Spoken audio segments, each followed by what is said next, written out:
Untuk mengetahui kondisi terkini mengenai wabah COVID-19 atau Corona di Amerika Serikat, kita akan bergabung bersama Valdia Baraputri langsung dari VOA di Washington DC. Valdia, selamat malam waktu Indonesia. Apa kabar hari ini? Selamat pagi rekan-rekan waktu Washington DC, kabar baik, masih bertugas dari rumah. Baik, masih dari rumah ya.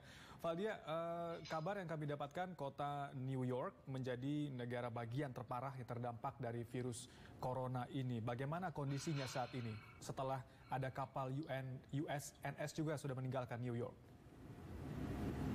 Betul sekali rekan-rekan, negara bagian New York saat ini kewalahan dengan jumlah jenazah yang meninggal, jumlah jenazah akibat wabah virus corona dan yang memenuhi rumah-rumah duka di negara bagian New York. Sebuah rumah duka di negara bagian New York biasanya menangani 7-8 jenazah per minggu. Kini mereka menangani 20 jenazah per hari. Sebuah rumah duka di kota Brooklyn kewalahan dan menyewa truk-truk untuk menyimpan jenazah karena mereka kehabisan ruang di rumah duka. Dan terdapat 4 truk yang total menyimpan 60 jenazah, dan menurut pihak berwenang setidaknya ada 1 truk yang tidak dilengkapi dengan sistem pendingin dan jenazah disimpan di antara es batu.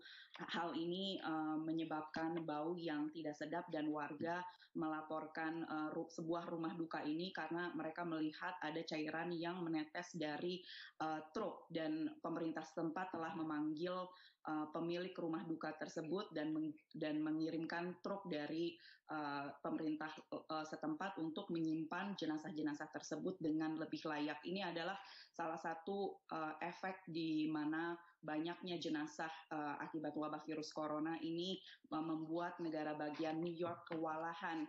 Gubernur New York dalam konferensi pers hariannya menyebut bahwa meski dalam kondisi yang masih terkategori buruk, negara bagian New York telah mencatat penurunan dalam jumlah orang yang dilarikan ke rumah sakit akibat wabah virus corona, juga penurunan dalam penambahan jumlah kasus akibat wabah virus corona, meski jumlah kasus per hari masih sangat tinggi, yakni sekitar lebih dari 900 penambahan kasus baru per hari. Jumlah kematian juga dicatat telah menurun meski juga masih dalam angka yang sangat tinggi, sekitar lebih dari 300 jumlah kematian per hari.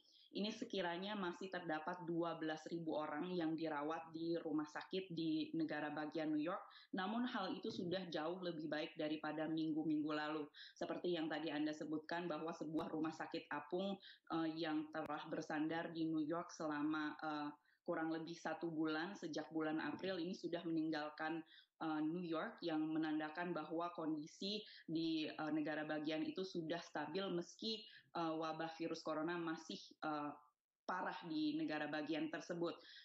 Anggota militer, meski rumah sakit apung tersebut telah meninggalkan New York, anggota-anggota militer masih diterjunkan di rumah sakit di New York untuk membantu petugas medis setempat menangani pasien-pasien yang masuk akibat wabah virus corona.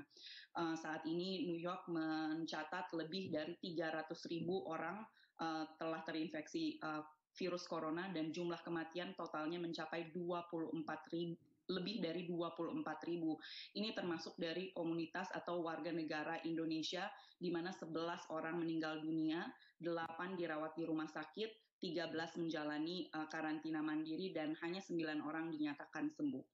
Rekan-rekan. Bagaimana kondisi di negara-negara bagian lainnya?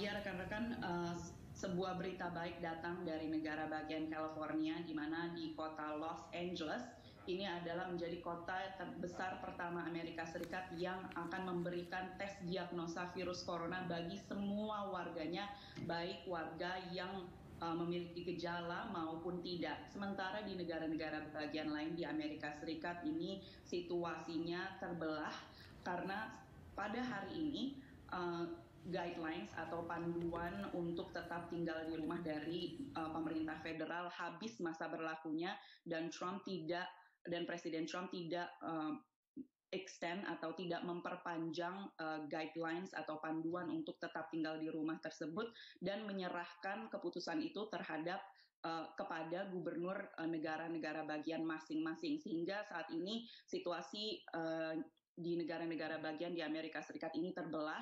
Ada negara-negara bagian yang memperpanjang perintah tinggal di rumah bagi warganya. Ada negara-negara bagian yang mulai hari ini mulai membuka kembali kegiatan perekonomian mereka.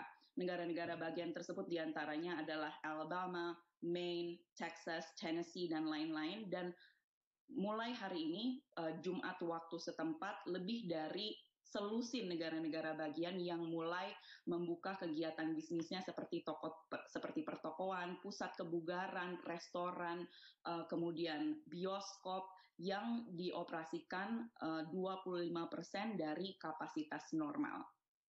Baik, Valdia, Gedung Putih juga menyampaikan ada sebuah formulasi obat yang tengah dikembangkan di sana untuk menekan penyebaran COVID-19, termasuk juga bagi para pasien COVID-19. Bisa dijelaskan seperti apa perkembangannya saat ini? Ya, rekan-rekan, Dr. Anthony Fauci, ia adalah pakar penyakit menular yang merupakan bagian dari gugus tugas wabah virus corona Gedung Putih, menyatakan bahwa obat bernama Remdesivir yang tengah diuji dan diteliti bisa memblok virus corona.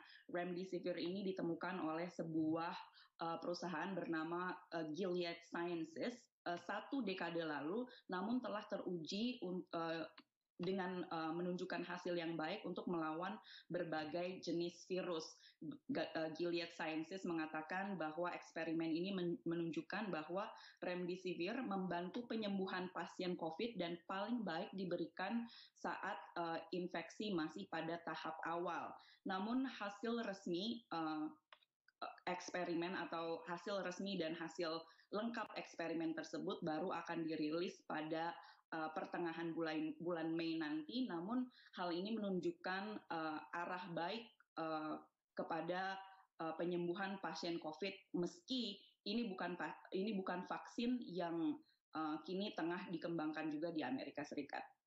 Baik, Valdia Baraputri, terima kasih atas waktunya untuk Dunia Dalam Berita, dan kami sampaikan selamat bekerja dari rumah. Terima kasih rekan-rekan.